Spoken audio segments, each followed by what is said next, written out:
నమస్కారం. లక్ష్మి చెప్పే కథలకు స్వాగతం. వీణులతో వీక్షించటానికి సిద్ధం కండి. ప్రియ సఖులు, ఇప్పుడు మనం ప్రముఖ రచయిత శ్రీ వారణాసి రామకృష్ణ గారు రచించిన వరద కావేరి అనే ఒక చక్కటి కథను విందామండి. ఈ కథ మార్చి 10, 2019లో ఈనాడు ఆదివారం పుస్తకంలో ప్రచురింపబడింది. ఇక కథ మొదలు పెట్టేస్తున్నానండి. Yahoo Google! నందు గట్టిగా కేక పెట్టాడు. ఇంతకీ కేకలు ఎందుకు పెట్టాడు అంటే, జీవితంలో శూన్యం పేరుకుపోయి నిస్తేజం గడ్డలు కట్టి బుర్ర పనిచేయటం లేదు. అయితే ఉన్నట్లుండి మెదడులో ఎల్ఈడి బల్బు వెలిగేసరికి ఒక్కసారిగా అలా అరిచాడు. ఇంతకీ మెదడెందుకు మొరాయించింది అంటే, నందు భార్య కావేరి ఏడవకపోవటం వల్లనే.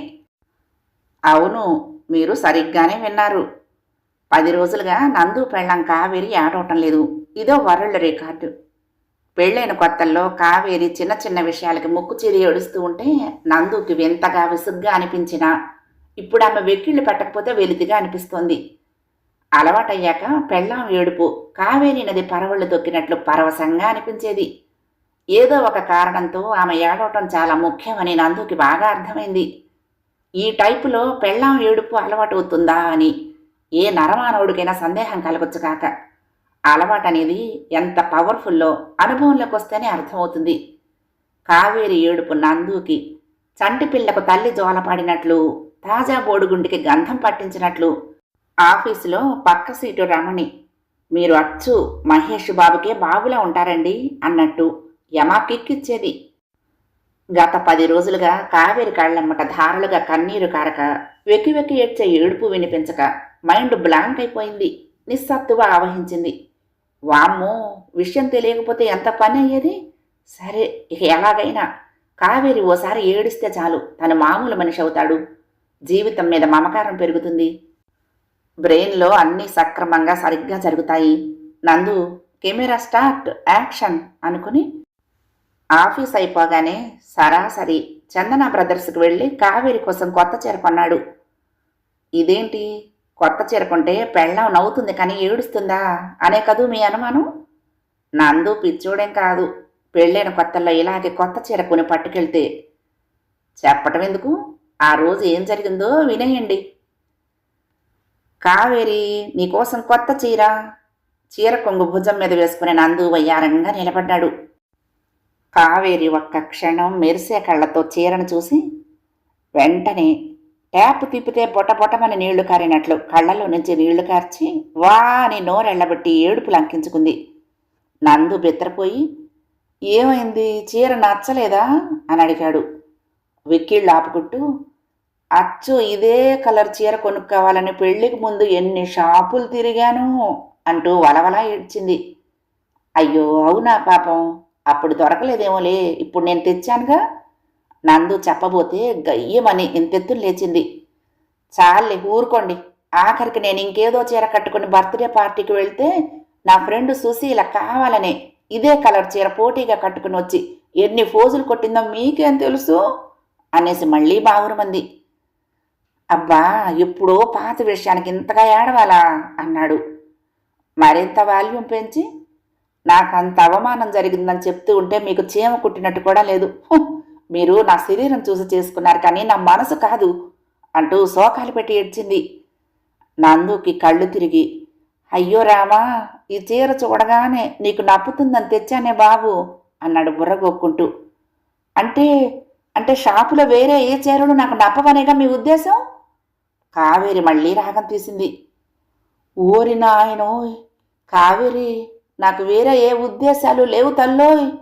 నందు జుట్టు పీక్కున్నాడు.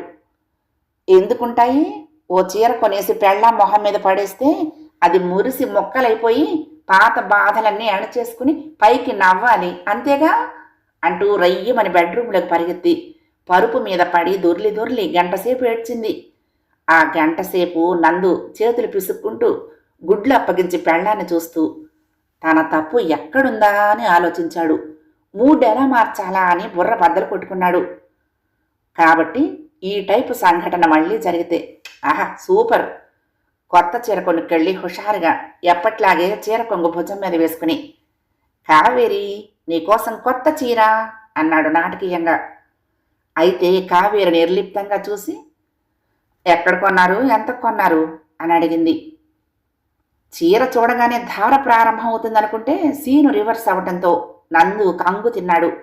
అప్పటికప్పుడు కాదాలేస్తూ, మా ఆఫీసులో రమణి లేదు, తను ఈ చీర కొనుక్కుని బాగోలేదు రిటర్న్ ఇస్తాను అంటే, లేదు లేదు మా కావేరికి చీర బాగుంటుంది నేను తీసుకుంటా అని తెచ్చా అన్నాడు. నందు ఉద్దేశం వల్ల రమణి బాలేదు అన్న చీర నీకు తెచ్చాను అంటే కనీసం 2 గంటలైనా ఏడుస్తుందని, తద్వారా తన మైండ్ ఉల్లాసం అవుతుందని. కానైతే కావేరి కిసుక్కున నవ్వి, మంచి పని చేశారు, నిజానికి ఈ చీర రమణి గారి కంటే నాకే బాగా నప్పుతుంది అంటూ కొంగు భుజం మీద వేసుకుని మురిసిపోయింది. నందుకి ఒళ్ళు మండిపోయింది. నాకైతే పెద్దగా నచ్చలేదు అన్నాడు, అలా అంటే అయినా ఏడుస్తుందని. కానీ కావేరి, అలాగా అయితే ఆవిడికే వాపస్ ఇచ్చేయండి అని చెప్పేసి చీర చేతిలో పెట్టి వంటింట్లోకి వెళ్ళిపోయింది. మర్నాడు షాపులో ఇస్తే వాపసు తీసుకోం, కావాలంటే ఇంకొక చీర సెలెక్ట్ చేసుకోండి అన్నారు. ఇదెక్కడ తద్దినం అనుకుని ఏం చేయాలో అర్థం కాక దాన్ని ఆఫీసు డ్రాలో దాచిపెడుతూ ఉండగా రమణి చూసి, అర్రే చీర సూపర్ ఉంది అంటూ ముచ్చటపడింది. ఆ చీర కావేరికి నచ్చలేదని చెప్పాడు. మీ ఆవిడికి నచ్చకపోతేనేమో నాకు బాగా నచ్చింది సార్ అంటూ తీసుకుంది. అమ్మయ్య, ఈ విషయం చెబితే కావేరి వరద పారటం ఖాయం అనుకుని ఇంటికి వెళ్ళగానే చెప్పాడు. అయితే కావేరి పక్కమని నవ్వి, నాకు ముందే తెలుసు రమణి మనసు మార్చుకుంటుందని, మీ మగాళ్ళకే తెలీదు మాకేం నప్పుతాయో, పదండి భోజనం చెద్దురుగాని అంది. నందు లోపల తనని తాను తిట్టుకున్నాడు. పళ్ళు నూరుకొట్టు లుంగి కడుతూ ఉండగా ఒక ఐడియా శతాబ్ది ట్రైన్లా బ్రెయిన్లోకి దూసుకొచ్చింది. ఆహా, వాట్ అన్ ఐడియాను అందుగా, ఈ దెబ్బతో లైఫ్ టర్నింగే అనుకున్నాడు. ఇంతకీ ఏమిటి అంటే చాలా రోజుల కిందటి భోజనాల ముచ్చట. నందు నిర్ఘాంతపోయి వరండాలో తన చెంప తనే చెళ్ళును కొట్టుకోవటానికి దారి తీసిన రసవత్తర ఫన్నీ సన్నివేశం. ఆలస్యం ఎందుకు, అదేమిటో వినేద్దాం. కావేరి వంట చేస్తే ఆలు కూర, ఆలు పప్పు, ఆలు పచ్చడి. కాకరకాయ చేస్తే కాకర కర్రీ, కాకర పులుసు, కాకర పచ్చడి. ఈ టైపులో యూనిఫామ్ ఫాలో అవుతుంది. ఆ రోజు మెనూలో సొరకాయ చూసి నందుకి నవ్వొచ్చి, అయితే ఇవాళ సొరకాయ డే అన్నమాట అన్నాడు. డే అన్న అక్షరాన్ని ఒత్తి పలికి. కావేరి అర్థం కానట్లు చూసింది. సొరకాయ పప్పు, సొరకాయ కూర, సొరకాయ పచ్చడి, సొరకాయ టింగ్ టింగ్ అంటూ హుషారుగా కంచంలో పాపు వేసుకున్నాడు. కావేరి ముభావంగా మూతి ముడుచుకు కూర్చుంది. ఇలా అన్నీ ఒకే రకం తినాలి అంటే బోర్ కదా కావేరి, పప్పులోకి నెయ్యి వేసుకుంటూ సరదాగా అన్నాడు. అంతే. వెంటనే కావేరి ట్యాప్ తిప్పేసి జలజలమని కన్నీళ్లు కారుస్తూ, లింగుమని మనమిద్దరము మార్కెట్ నుంచి సొరకాయ తెచ్చి ఒక్క కూర చేస్తే మిగతా మొక్క కుళ్ళి కాంపు కొడుతుంది, అందుకే ఇలా చెయ్యక తప్పట్లేదు అంటూ బావురుమంది. నందు కంగు తిని చిన్న విషయానికి ఏడిపించానే అనుకుని, అదే కారణం, అయినా ఒక్క సొరకాయతో ఎన్ని వెరైటీలు చేశావు, గ్రేట్ అని నిజంగానే మెచ్చుకున్నాడు. దాంతో ఇంకా వాల్యూమ్ పెంచి వలవల ఏడ్చింది. నందు కొయ్య పారిపోయి, అయ్యో నిజంగానే కావేరి, సొరకాయని ఎన్ని రకాలుగా వండటం నాకు తెలీదు అంటూ ఇంకా వివరంగా మెచ్చుకోపోయాడు. అనండి మీరెన్నైనా అంటారు, ఆఫ్టర్ ఆల్ ఆడది, భర్త ఎన్ని మాటలన్నా పడాలి, అంతా నా కర్మ అంటూ ముక్కు చీది చీర కొంగుతో తుడుచుకుంది. నందు ఎడం చెయ్యి నెత్తి మీద పెట్టి, అయ్యో రామా, సత్య ప్రమాణకంగా ఐటమ్స్ అన్ని బాగున్నాయి, నువ్వు తినురా అంటూ ప్రేమగా చెయ్యి పట్టుకోబోయాడు. విసురుగా తోసేసింది. మీ వ్యంగ్యంతోనే నా కడుపు నిండిపోయింది అంది కుళ్ళి ఏడుస్తూ. నందుకు చిర్రెత్తుకొచ్చింది. అబ్బా, ఏదో మామూలుగా అంటే దానికింత రాద్ధాంతం చెయ్యాలా అన్నాడు. మీకేం, మీరు మామూలుగా అన్నట్టు అంటారు, ఆరాలు తీస్తారు, ఎదుటి వాళ్ళని మాటలతో కుళ్ళబొడుస్తారు అంటూ కుహుమంటూ ఎక్కిళ్ళు పెట్టింది. దాంతో నందుకి బుర్ర తిరిగి అప్రయత్నంగా పళ్ళ ముందు నుంచి లేచాడు. కావేరి వెంటనే, తినండి నేను ఎదురుగా ఉంటే ముద్ద దిగట్లేదు కామోసు అనేసి వరండాలోకి వెళ్ళి బాగురుమని పెద్ద పెట్టుని ఏడవసాగింది. నందు తల బాదుకుని కసిగా కంచంలో మజ్జిగ పోసుకుని తాగేసి వరండాలోకి వెళ్ళి, కావేరి నిజంగా చెప్తున్నాను, నిన్ను బాధ పెట్టాలని కానీ వేరే ఏ ఉద్దేశంతో గాని అలా అనలేదు. సొరకాయ పప్పు నిజంగా బాగుంది కావేరి అన్నాడు. కావేరి బొంగమూతి పెట్టి కళ్ళెమ్మట నీరు కారుస్తూ ఉంటే పాపం నందు నలిగిపోయాడు.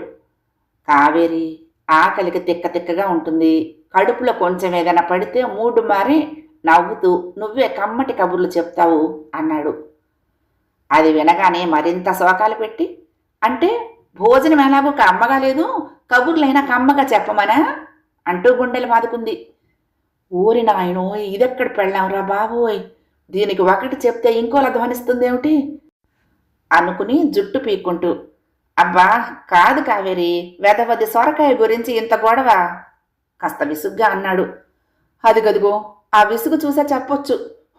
మొగుడికింత కమ్మగా వండి పెట్టలేని ఆడది ఒక ఆడదేనా అని మీకు అసహనం అంతేనా అంది. అది కాదు కావేరి, అపార్థం చేసుకుంటున్నావు అంటూ సర్ది చెప్పబోయాడు. కాదు, మిమ్మల్ని కరెక్ట్గానే అర్థం చేసుకున్నాను అంది ముక్కు చీదుకుంటూ. సహనం నశించిన నందు పిడికిలు బిగించి తల కొట్టుకుని, హా రామా, అర్థం చేసుకుంటున్నాను అనుకుని అపార్థం చేసుకుంటున్నావు అని గట్టిగా అరిచాడు. లేదు, మీ సంగతి కొత్తల్లోనే గ్రహించా. నేను ఏది కరెక్ట్ చెప్పినా రాంగ్ అనటం, రాంగ్ చెప్తే కరెక్ట్ అనటం. అమ్మో అమ్మో, నా వల్ల కావట్లేదు బాబు మిమ్మల్ని అంచనా వేయటం అంటూ కావేరి నది పొంగి ప్రవహించినట్లు కన్నీళ్లతో ముంచేస్తూ ఉంటే నందు ముద్ద ముద్దగా తడిసిపోయాడు. పెళ్లి పీటల మీద కూడా ఇంతే మీరు అంటూ అరగంట సేపు కావేరి ఎన్నెన్నో ఉదాహరణలు ఉటంకించి చివరన, బుద్ధి పొరపాటే సొరకాయ తెచ్చాను, వెధవది దొండకాయలు తెచ్చుంటే ఇంత గొడవ జరిగేదా? అయినా మొగుడి సంపాదన పొదుపు చేయాలన్న బుద్ధి నాకెందుకు చెప్పండి, పొరపాటైపోయింది నందుగారు, క్షమించండి అంటూ పటా లెంపలు వేసుకొని చెరా గదిలోకి దూరి ధడేల్మని తలుపేసింది. దాంతో నోట మాట రాక నందు వరండాలో దాదాపు అరగంట పాటు ఉలుకు పలుకు మర్చిపోయి నిలబడ్డాడు. బొగ్గ మీద దోమలు కుడుతూ ఉంటే ఫట్ ఫట్మని అప్రయత్నంగా చెంపలు వాయించుకున్నాడు. అమ్మయ్య, ఈరోజు ఈ ఐడియా భోజనం దగ్గర ఇంప్లిమెంట్ చేస్తే గ్యారంటీగా గగ్గోలు పెట్టి ఏడుపు ప్రారంభిస్తుంది అనుకుంటూ నందు డైనింగ్ టేబుల్ మీద గిన్నెల మూతలు తీసి చూస్తే ఆలు వేపుడు, టమాటా పప్పు, కొత్త ఆవకాయ, గడ్డ పెరుగు కనిపించాయి. అన్నీ తనకిష్టమైనవే. పైగా మూతలు తీయగానే వాసనలు గుమాయిస్తూ నోట్లో నీళ్లూరాయి. కానీ తక్షణ కర్తవ్యం గుర్తొచ్చి లేని గాంభీర్యం తెచ్చిపెట్టుకుంటూ, కావేరి, ఈ ఆలు కర్రీ ఏంటి ఎలా తగలడింది అన్నాడు కోపం నటిస్తూ. కావేరి అవునన్నట్లు తాలూపి, ఏంటో మార్కెట్లో ఈ మధ్య దొరికే ఆలు రుచి పచ్చి ఉండట్లేదు అంది. ఆలు మంచిది దొరకనప్పుడు కనీసం దాన్ని రుచిగా ఎలా చెయ్యాలో యూట్యూబ్లో చూస్తే తెలుస్తుంది, చూడొచ్చుగా అన్నాడు చిరాగ్గా. ఈ టీవీ అభిరుచి చూసి చేసిన బేసిక్గా ఆలు బాగాలేకపోతే కర్రీ బాగుండదు అంటూ ఆ గిన్నె కాస్త తీసుకెళ్లి వంటింట్లో పెట్టేసింది. ఇలా చేస్తుందని ఊహించని నందు గింజుకున్నాడు. కావేరి పప్పు వడ్డించి, కలుపుకొండి నెయ్యి వేస్తా అంది. నందు ఉడుక్కుంటూ, రుచిగా ఉండే ఆలు కర్రీ లాగిద్దామనుకుంటే ఇలా అయ్యిందే అని తనను తాను తిట్టుకున్నాడు. 2 ముద్దలు తిని తక్షణ కర్తవ్యం మళ్ళీ గుర్తొచ్చి, ఈ పప్పు చండాలంగా ఉంది అన్నాడు రెచ్చగొడుతున్నట్టు. ఉంది, మీకు అలాగే ఉందా ఆశ్చర్యంగా అడిగింది. అంటే ముందు నువ్వు తినేశావా? వంక దొరికిందని సంబరపడ్డాడు. లేదు, రుచి చూసా, కందిపప్పు ధర ఆకాశంలో, నాణ్యత పాతాళంలో ఉంది అంటూ మళ్ళీ మరొకసారి పప్పు వేసుకోబోతున్న నందు చేతిలో నుంచి గెరిటె లాగేసి, చారు పోసుకోండి అంటూ కంచంలో చారు పోసేసింది. నందుకి ఏడుపు తన్నుకొచ్చి, ఆఖరికి ఈ చారు నీళ్ళ నా మొహానికి మిగిల్చావు అని మొహం చిట్లించాడు. ఏం చారు బాగోలేదా అనుమానంగా చూసింది. సమాధానం చెప్పకుండా చారన్నం లాగించి, బాగున్నదే ఈ ఒక్క చారు వ్యంగ్యంగా అనేసి మళ్ళీ చారు కలుపుకున్నాడు. కావేరి నవ్వి, చారు బాగా నచ్చినట్టుంది అంది. ఆహా సూపర్ అన్నాడు. కాదంటే ఎక్కడ గిన్నె పట్టుకుపోతుందోనని భయపడి గట్టిగా గిన్నె పట్టుకొని మొత్తం వంపేసుకుని జుర్రేస్తూ ఉంటే, అది నిన్నటి చారు అంటూ కావేరి పక్కున నవ్వింది. నవ్వుతున్న కావేరిని కసిగా చూసి, నువ్వు ఈ మధ్య వంట దరిద్రంగా చేస్తున్నావు, శ్రద్ధ తగ్గింది అన్నాడు కళ్ళు ముక్కు చిట్లించి. కావేరి తల ఉంచుకుని వేలి కొసతో బల్ల మీద రాస్తూ మౌనంగా కూర్చుంది.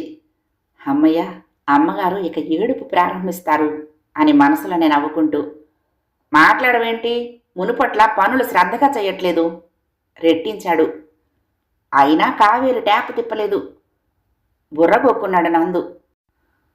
నాకైతే రోజు రోజుకి బోర్ ఎక్కువైపోతుంది అసహనం నటించాడు. అయినా ఫలితం లేదు. మాట్లాడవేంటి? మౌనవ్రతమా? గట్టిగా నిలదీశాడు. కొంచెం నీరసంగా ఉంటుంది. నిజమే, ఏ పని శ్రద్ధగా చెయ్యలేకపోతున్నాను అని కావేరి చెప్తూ ఉంటే విననట్టు యాక్షన్ చేసి, ఆఫీస్ నుండి ఇంటికి రావాలంటేనే విసుగొస్తోంది అన్నాడు మొహం గంటు పెట్టుకుని తెచ్చిపెట్టుకున్న కోపంతో. అవును, మీకలా అనిపించటం సహజమే ఒత్తి చెప్పింది. ఊహించని జవాబులు రావటంతో ఏం మాట్లాడాలో అర్థం కాక నీళ్లుగుడ్లేసుకొని ఆలోచిస్తుంటే, మీరు రోజు ఇంటికి రాగానే నీరసంతా సరిగ్గా మాట్లాడలేకపోతున్నా, సరైన కంపెనీ ఇవ్వలేకపోతున్నా, రుచిగా వండి పెట్టలేకపోతున్నా, కానీ కానీ అంటూ అక్కడితో ఆపేసింది. నందు ఆతృతగా చూశాడు. కావేరి తలెత్తి, అయినా ఈ పరిస్థితి ఎన్నాళ్ళలో ఉండదులేండి అంటూ నవ్వేసింది. నందు ఉడుక్కుంటూ ఎందుకని అరిచాడు. కావేరి తలదించి, నేను మా పుట్టింటికి వెళ్ళిపోతున్నాను చెప్పింది. నెత్తిన బాంబు పడ్డట్లు నందు ఉలిక్కిపడి, ఏమిటి పుట్టింటికా? వెళ్ళిపోతావా? హడలిపోయాడు. అవును, బోర్ ఫీల్ అయ్యే మీకు పుట్టింటి నుంచి ఓ బుజ్జి పాపాయిని తోడుగా తీసుకురావటానికి అంది నవ్వుతూ. నందు ఈ లోకంలో లేడు. నెత్తి మీద పడిన పిడుగు దెబ్బకి బుర్ర తిరిగి ఎక్కడో ఉండటంతో విషయం అర్థం కాక, మీ పుట్టింట్లో బుజ్జి పాపాయిలుంటారా అన్నాడు అయోమయంగా. కావేరి సిగ్గుపడి, చాలండి వేళాకోళం, ఓ బుజ్జిదొస్తే మీ విసుగు కోపం అన్నీ అదే పోగొడుతుంది అనేసి బెడ్రూంలోకి దూరి పరుపు మీద బోర్లా పడి దిండులో ముఖం దాచుకుంది. ఈ షాక్ నుంచి తేరుకుని స్పృహలోకొచ్చి చెప్పింది అర్థమయ్యాక ఒళ్ళు జల్లుమంది నందుకి. కళ్ళలో నడుస్తున్నట్లు గదిలోకి వెళ్ళాడు. ఆనందంతో కళ్ళ వెంట నీరు ధారగా కారింది. కావేరి తల తిప్పి చూసి, అదేమిటి ఏడుస్తున్నారా అంది ఆశ్చర్యంగా. నందు ఒక్కసారిగా బావురుమని, నన్ను క్షమించు కావేరి అంటూ తను అనుకున్నదంతా చెప్పేసి, ఒట్టి మనిషివి కాదని కూడా చూడకుండా ఏడిపించే ప్రయత్నం చేశాను, నువ్వేడిస్తే బుర్ర బాగా పనిచేస్తుందనుకున్నాను అంటూ మళ్ళీ బావురమన్నాడు. అయితే నన్ను ఏడిపించాలన్న ధ్యాసలో పడి మీరే ఏడుస్తున్నారన్నమాట అంది కావేరి నవ్వి. ఇవి కన్నీళ్లు కాదు, నందుగాడి ఆనంద భాష్పాలు అంటూ ఆమెను దగ్గరకు తీసుకున్నాడు. అది సరే గాని పెళ్ళైన కొత్తల్లో ప్రతి చిన్న విషయాన్ని లాగి పీకి సాగదీసి మరి ఏడ్చేదానివి ఎందుకు? కుతూహలంగా అడిగాడు. అమ్మో, సీక్రెట్ చెప్పేస్తే ఎట్లా? పెళ్ళైన కొత్తల్లో మొగుడి రుచుల్ని అభిరుచుల్ని టెస్ట్ చేయటం కోసం బోలెడైన చిట్కాలు ప్రయోగిస్తాం, అవన్నీ చెప్పేస్తే ఎట్లా? కావేరి మాట్లాడక మౌనంగా నవ్వింది. దాంతో నందు ఆతృతగా, ప్లీజ్ ప్లీజ్ కావేరి, ఎందుకో చెప్పు రెట్టించాడు. అప్పుడప్పుడు ఏడిస్తే ఆరోగ్యానికి మంచిదని పక్కింటి పిన్నిగారు చెప్తేను అంటూ నవ్వుతూ దాటేసింది. కాదులే, అసలు విషయం చెప్పు కావేరి అంటూ ఒత్తిడి చేశాడు. కావేరి నందుని గట్టిగా హత్తుకుని, ఇప్పుడు అవసరమా? చూడు బాసు, ఇక నుంచి ఇంట్లో అలకలు ఏడుపులు కన్నీటి వరదలు అన్నీ బంద్, బాధ్యతతో మెలగాలి ఇద్దరం, సరేనా? అర్థమైందా అంటూ సున్నితంగా చెవి మెలేసింది. నందు గింజుకుని, అమ్మో మరి ఎట్లా? నీ ఏడుపు అలవాటయ్యి అది లేకపోతే దిక్కు తోచదే, నిద్ర పట్టదే, బుర్ర పని చెయ్యదే అన్నాడు చిందులు తొక్కుతూ. ఆ తర్వాత చాలా కాలం ఏడుపు వినిపించక గింజుకున్న నందుకి ఓ శుభోదయాన ఏడుపు వినిపించి తన చెవులు తానే నమ్మలేకపోయాడు. ఆనందం పట్టలేక, యాహూ, ఆపిల్, గూగుల్ అంటూ పిచ్చిగా గంతులు వేశాడు. అయితే ఈసారి గుక్క పెట్టి ఏడుస్తున్నది కావేరి కాదు, వాళ్ల కలల పంట కృష్ణవేణి. కథ సమాప్తం. ప్రియ సఖులు, ఈ కథ మీకు నచ్చితే తప్పకుండా లైక్ చేయండి, షేర్ చేయండి, కామెంట్ చేయండి, సబ్స్క్రైబ్ చేసుకుని నన్ను ఎంకరేజ్ చేయండి. ఉంటానండి. ప్రేమతో లక్ష్మి, కృష్ణాతీరం దుర్గమ్మ సన్నిధానం. నమస్తే.